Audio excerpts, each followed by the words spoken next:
वकास अपनी सास को लेकर दूसरे शहर गया था। इलाज के सिलसिले में वकास की बीवी भी साथ थी। वो जिस शहर जा रहा था, इसी शहर में वकास की बहन की शादी हुई थी। अस्पताल पहुंचे, डॉक्टर से अपॉइंटमेंट ली हुई थी। वकास ने रिसेप्शन पर बैठे लड़के से पूछा, डॉक्टर खावर साहब कब आएंगे? वो लड़का हल्की सी मुस्कुराहट से बोला, सर सॉरी डॉक्टर खावर साहब आज लेट आएंगे। वकास चौंक कर बोला, क्या मतलब? डॉक्टर साहब ने खुद मुझे टाइम दिया था 12 बजे का। स्टाफ लड़का प्यार से बोला, सर मैं समझ सकता हूँ, लेकिन डॉक्टर साहब एक मीटिंग में गए हैं, वो 7 बजे से पहले नहीं आएंगे। आप ऐसा करें 7 बजे आ जाएं। वकास ने सोचा, अब अगर घर भी जाऊं तो 2 घंटे लगेंगे जाने में, फिर वापसी आना। वकास ने ये अपनी बीवी को बताया तो इसकी बीवी आसिया बोली कि फिर यहीं बैठकर इंतज़ार कर लेते हैं। वकास सास की जानिब देखकर बोला कि आप अम्मी से पूछें, अगर इनको एतराज़ ना हो तो हुरिया के घर चलते हैं, पास ही घर है। इसके पाँव पर चोट लगी थी, तब अयादत के लिए नहीं आ सका था। चलो इस बहाने हाल हवाल भी पूछ लेंगे। आसिया अपनी अम्मी से पूछती है तो वो मुँह बनाकर बोली, अगर तुम लोगों ने जाना है तो जाओ, मैं इसके घर कभी नहीं जाऊंगी। आसिया आहिस्ता से बोली, अम्मी भूल जाएं अब इन बातों को, वक्त गुजर गया, अब क्या फ़ायदा। वकास बता रहे थे, हुरिया के घरेलू हालात बहुत ख़राब है। सास तंज करते हुए बोली, मेरे बेटे का रिश्ता तो बड़ी अकड़ से ठुकराया था, जैसे किसी वजीर के साथ शादी करेगी। कितनी बातें कही थी जब मैं रिश्ता मांगने आई थी, मेरा तो दिल ही नहीं उसकी शक्ल भी देखने का। तुमने जाना है तो तुम दोनों चले जाओ, मैं यहीं इंतज़ार कर लेती हूँ। वकास बाहर खड़ा बहन से फ़ोन पर बात कर रहा था।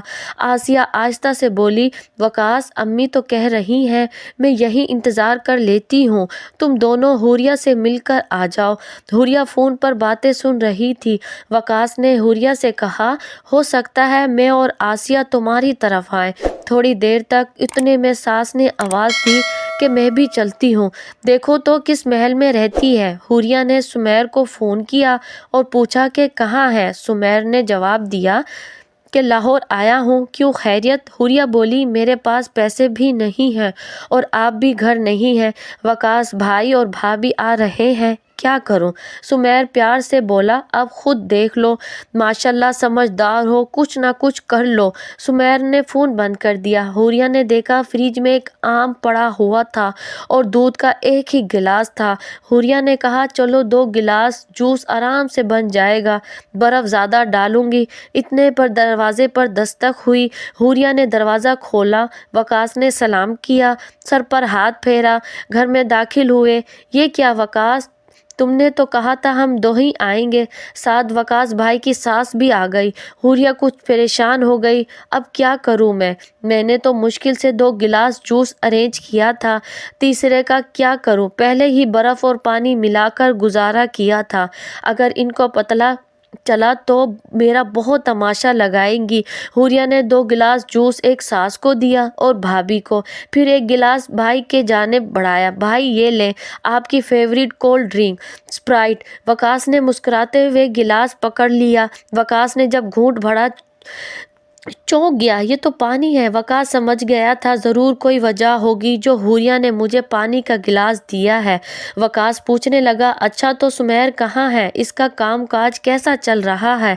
हुरिया आहिस्ता से बोली, सुमेर कह रहे थे इंशाल्लाह इनको कंपनी वाले प्रमोशन देंगे। इतने में सास वकास से कहने लगी, वकास ये जो जूस बहुत ठंडा है, मुझे तुम स्प्राइट दे दो, वैसे भी स्प्राइट मेरे मैदे के लिए बहुत ठीक है। हुरिया घबरा गई, वकास की जानिब देखने लगी। वकास भी चौंक गया। वकास ने हुरिया की जानिब देखा, फिर मुस्कुराकर बोला, सासू अम्मी मैंने आधे से ज़्यादा तो पी ली है। हुरिया तुम ऐसा करो, अम्मी को दूसरा गिलास ला दो।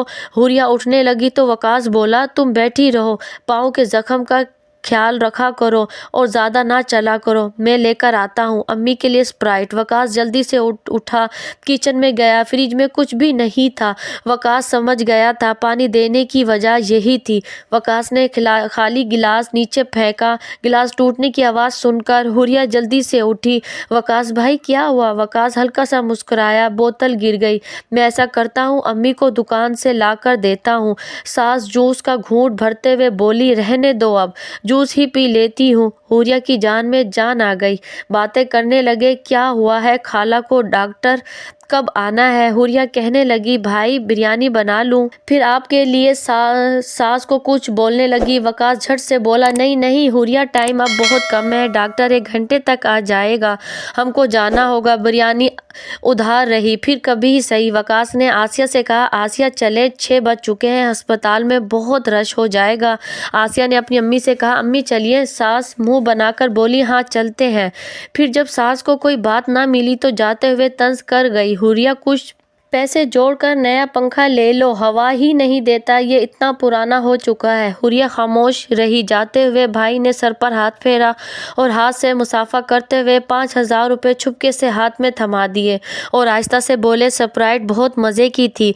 हुरिया मुस्कुराने लगी। भाई ने दावी, खुश रहो, अपना ख्याल रखा करो, फिर मैं चक्कर लगाऊंगा किसी दिन, और सुमेर को साथ लेकर आना किसी दिन, तुम लोगों के लिए कुछ सामान लेकर रखा है। हुरिया की आंखें न जाने क्यों नम हो गई थी। वकास भाई ने आंसू साफ किए। पागल, खुश रहा करो। इस तरह बड़े भाई ने बहन की माली कमजोरी पर पर्दा डाला और इसके साथ हमदर्दी से मदद भी की। भाई तो बहनों की जान होते हैं, बहनों का मान होते हैं। बहनें कब सारा संसार मांगती हैं, भला भाई की थोड़ी सी मोहब्बत ही कुल कायनात होती है। बहनों के लिए हर भाई वकास हो जाए तो कभी बहनों की आंखें दुख के आंसू से नम ना होंगी, कभी बहनें लावारिस ना होंगी। बहनों के चमकते धमकते चेहरे देखने वाले होते हैं जब वो भाई से मिल रही होती हैं। उनके चेहरे की रौनक काबिले दीद होती है, और जब भाई करीब पहुंचकर उस शहर में पहुंचकर ना आने का कोई बहाना बना दें तो एकदम खामोशी सी हो जाया करती हैं। बहनें बहनों से शफकत, मोहब्बत, हमदर्दी किया करो। वो बाप का अक्स भाई में देखती हैं। मोहब्बत के साथ रहें, अपनी बहनों का ख़ास ख्याल रखें, दूसरों की बहनों को इज़्ज़त की निगाहों से देखें। यही हमारे मज़हब और माशरे का सुनहरी असूल है।